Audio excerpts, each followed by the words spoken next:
Namaste all, this is Bhumika Naik and welcome back to my YouTube channel.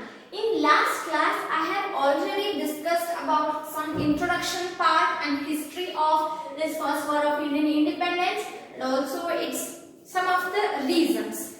Now in today's class, we will study about spread of mutiny. If you have not seen the previous video, then please go and check that video and I will try to put the link of that video in the description. You can check that in the description box.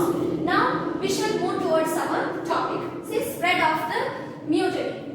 Meerut was a major British military base. See, Meerut is a place in Uttar Pradesh maybe.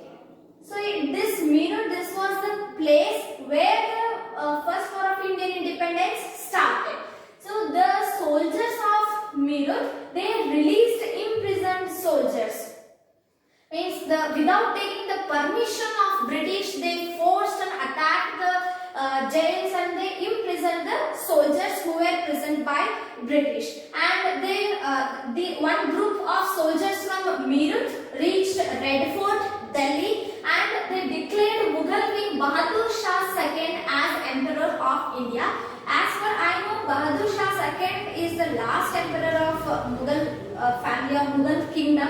We can say they declared and they announced the Bahadur Shah II as Emperor of India. This was just for the sake of name, means they wanted a leader to lead this war against the British. That's why they took Bahadur Shah as their leader. So from Meerut, this war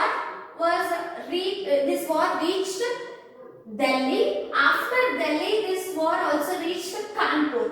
In Kanpur, Nana Sahib and Tatya Tope. Here, Nana Sahib was the main leader for the war that took place in Kanpur, and Tatya Tope, he assisted Nana Sahib and he was his assistant. Next is Jhansi. In Jhansi, Rani Lakshmibai took the lead and she was the leader of the army. And the main achievement we can say of Rani Lakshmibai is she captured Gwalior. Gwalior was a place of British and she captured Gwalior. Enraged by this, British again started a war on her and there was a second war between Rani Lakshmibai and British. In that war, the British killed Rani Lakshmibai in the battle and this brave woman died a heroic death. Even though she died in the war, she is present even today. She is immortal in the form of the memories we have of her and also in the form of folk songs, ballads and all.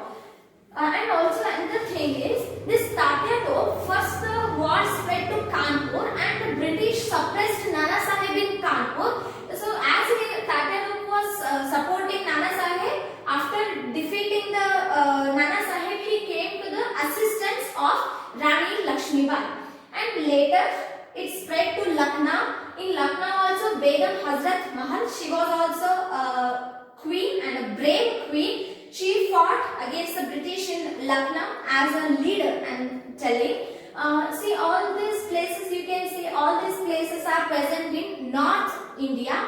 Influenced by this first war of Indian independence that was happening in North India, it spread to South India as well. It crossed the river of Narmada and came to South India. In Karnataka also there were wars in some of the parts of Karnataka, and the main leaders were Mundargi Bhimrao of Halagali and Venkatappa Nayak of Surapura and Baba Saheb of Nalgund. These three people were the main leaders who fought against the British.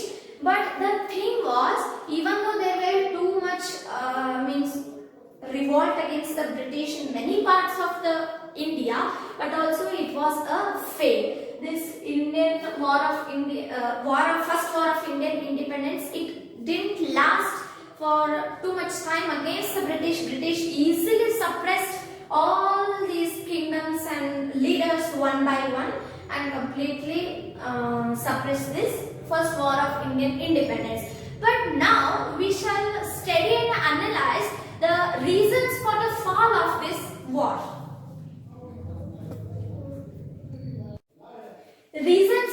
failure of mutiny. The first and most important reason for the failure of this mutiny is unity among British and disunity among Indians. This first war of Indian independence, it didn't reach every part and corner of the India.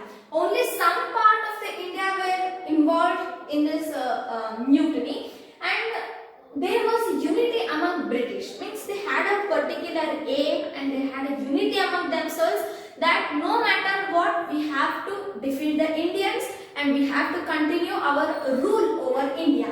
But such unity was absent among Indians, and there was a lack of nationalism. That is only the unity means unity itself is the sense of nationalism, means we are all Indians. That is the sense of nationalism. But the Indians didn't have that one. Whatever the parts I told you just now, means parts of India who involved in this mutiny, you can means see those parts. All of those leaders, they did for their own purpose.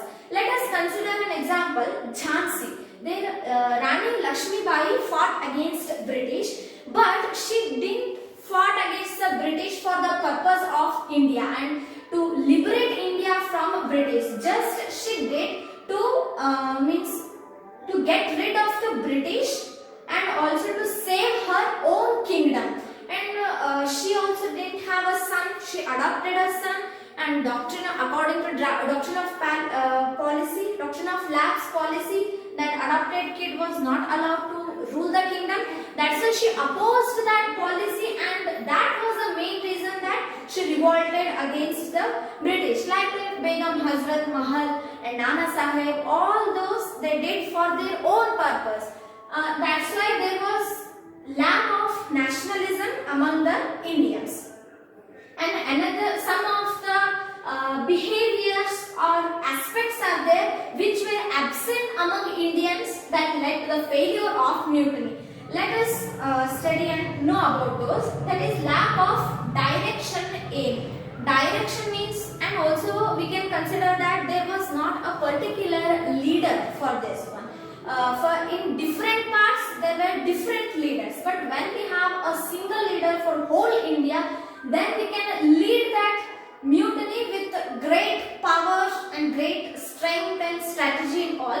So direction means a particular path, way and aim. That is only I told you. The aim is we, no matter what, we have to liberate our India from the hands of British. And another one is planning. There was lack of planning.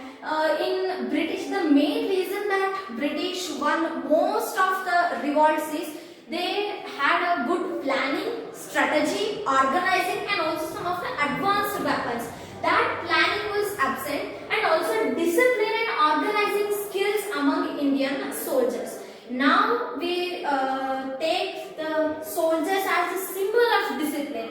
Discipline itself is a means soldiers itself is the meaning of discipline. Like that we consider in present days, but at that time or in ancient days of India, the discipline was little bit what we can say, it was less among the soldiers, and also organizing skills was also less, and all the lack of or absence of all these behaviors led to the failure. And fourth one is some Indian kings supported British. They provided their loyalties to the British. Like we can consider Mysore kingdom.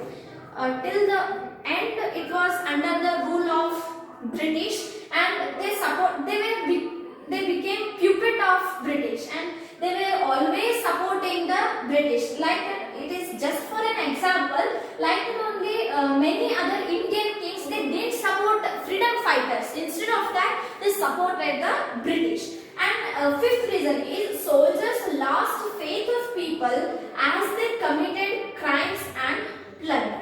Some of the soldiers committed crimes, and also here plunder means loot or rob, we can say. They started robbing, and we can, even though they robbed or looted for the purpose, means with good intention, that lost the faith of people. Common people thought that the these soldiers, they are just means they are plunderers and they do crimes. By thinking like that, the common people didn't extend their support to the Indian soldiers. So there are many reasons for the failure of mutiny, but these five are the most important and easy also for us to study. So these are the important reasons for the failure of mutiny. Now the last part of this lesson is results of this mutiny. We will study it now. Now let's move to last part of our lesson, that is results of mutiny. Rule of East India Company came to an end and rule of British government started.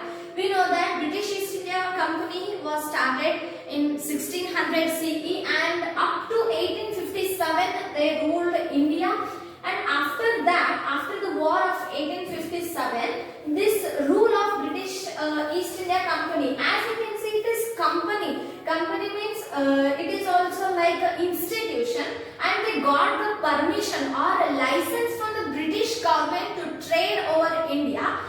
Just for the sake of name, it was trading, but they controlled over India for almost 100 years, we can say, and it came to an end, and the rule of British government started. British government started its direct rule on India till 1857. That East India Company was like an intermediate. Now the Queen of Britain at that time, Queen Victoria, passed a declaration in 1858 which had below aspects. So these are the five aspects that were present in the declaration made by Queen Victoria, and the first one is agreements entered by company with the local kings were accepted. We know that East India Company made many agreements and policies with local kings, princely states and many more kingdoms, and all those agreements were accepted by the British government. Like in our constitution also, if we have one government and if they start a policy or any project, if another government comes to the rule at that time, they'll continue that project if it is good one. Like it only, these agreements were accepted by British government, and non-pursuance of regional expansion. Non-pursuance means they didn't have the intention of regional expansion. Regional expansion means expanding the ruling parts of them. Actually, now stopping the regional expansion is of no use, because already all the parts of India were under the control of British East India Company. So all of those parts came under British government. Actually now at that time there was nothing to expand. Then how can they expand? So they made it a rule, and providing a stable government for Indians and equality before the law. The main aspect that angered the Indians during the time of East India Company was they didn't give the equality, or they didn't saw Indians and British people as equal, but they implemented all of the laws with partiality. This British government, it tried to maintain the equality among all the people. Either it may be Indians or it may be British people. And fifth one is non-interference of government in religious issues of Indians and practicing religious tolerance. We know that the immediate cause or reason for the first war of Indian independence was due to religious issues. We already discussed about that. Due to that religious issue, this war started, and hence they thought that the hurting the religious feelings of Indians is too much dangerous. That's why they told that they will not hurt the feelings of religious feelings of Indians, and they practice religious tolerance. But I don't think so they followed this rule. And all these five rules, they made all these five aspects under their declaration, and we will study in our next part that whether they kept all these promises or not. But all these five were the aspects. And this British East India Company, after the first war of Indian independence, they thought that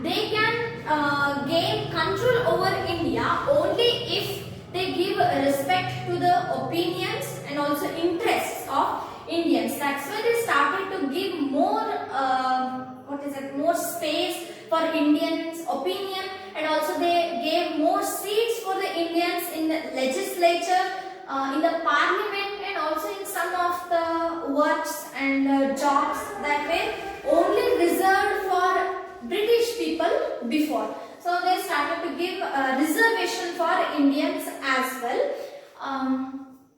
But according to me, whatever these aspects, they didn't follow them completely, and they were more cunning than British East India Company, because company they led the wars against kings directly, but these they didn't led any war against the people, but they brought such laws which were good, or which were for the benefit of Indians just to see.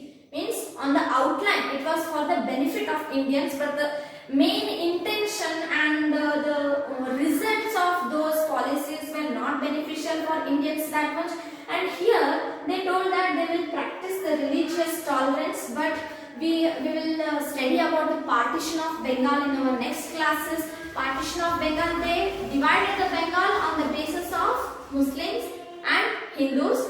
By that time, a great crack created between Hindus and Muslims, which is not cured yet, and that was the reason why the Muslim people started to think that we should have a different country. From that time, they got separated a little bit, and now Pakistan is created as a different country. And even after that, they started to give reservations for the Muslim people. Actually, they told that it is for the benefit of those people, but for real, it created the crack and disinterest between Muslims and Hindus. Like this, they brought many cunning policies that were not good for Indians. So next part of the lessons, I will try to do some more videos on the next continuation lessons of this history part. And another thing, the most important thing I want to tell you is August 15th is coming soon. So I wish you all of you happy Indian independence. And this is special Independence Day this time because it is Amrita Mahotsava. It has been 75 years since India got independence, and let's celebrate this independence with full of energy and positivity and nationalism among us. So if you like this video, then please like, share, comment and subscribe to my YouTube channel. I'll meet you in my next video. Till then, stay tuned. Celebrate the Indian independence well among this COVID-19 pandemic. Stay home, stay safe and celebrate the Independence Day. And thank you for watching.